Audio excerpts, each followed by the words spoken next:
This has not been an economically logical process.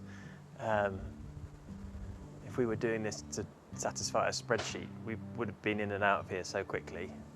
But it's not that, it's much more about building a home rather than making a house.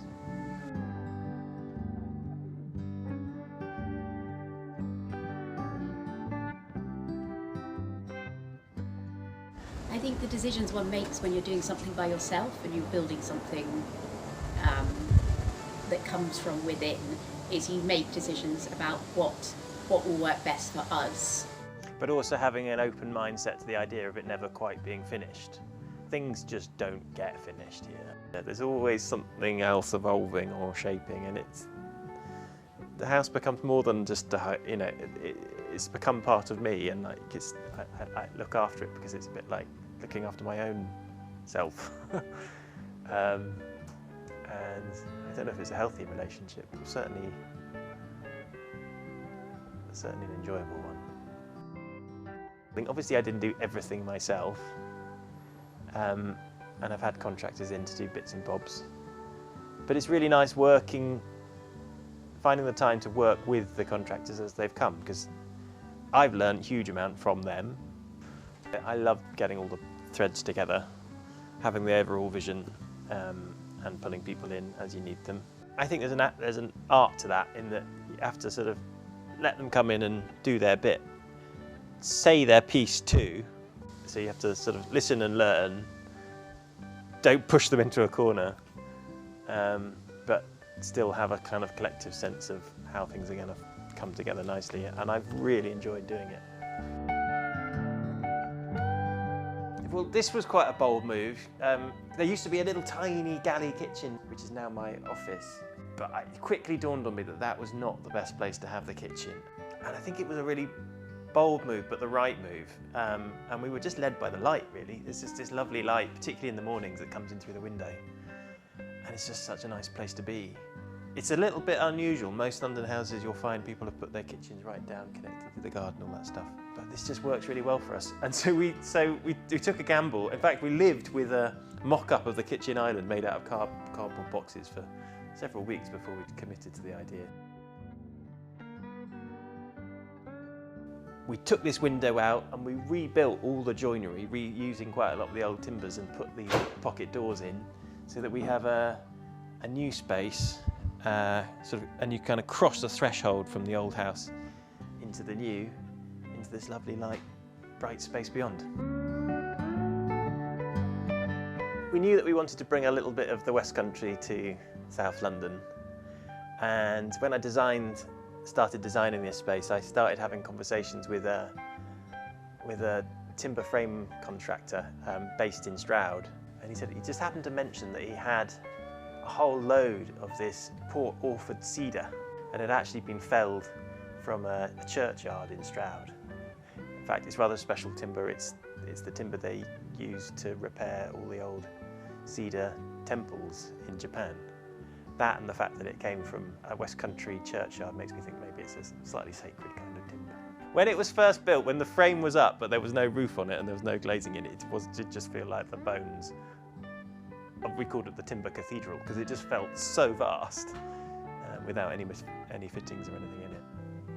The shape of the roof was very much dictated by the sill and head heights of the two existing windows. And I knew that I didn't want to chop off the head of that window there or the sill upstairs. So I was kind of predetermined to build a roof within that limited zone, and I didn't want a flat roof, so it was kind of predetermined for me, meaning that we've ended up with a 3.8 metre high ceiling height, which is great. We've also done a bunch of stuff about sort of designing a space with small children, small growing children. We just knew that there would be a lot of detritus to kind of cope with. We don't want to have it all hidden away, nor do we want to have it all just spilling out everywhere. So there's been quite a few little things that we did just to tuck things away, like these little benches. And similarly up in the kitchen, under the kitchen island, there's a whole load of storage, which was for all the kids' toys, which was actually a really lovely little space. When the kids were really small, they would just play under the kitchen island, and that was their little nest to play, and it was a lovely place to be. So one of the nice things about designing and building something for yourself is that you can factor in objects you might already own. With a picture, I actually bought this print from a printmaker in Herefordshire long before this was built, knowing and hoping that one day I'd be able to build a space around it.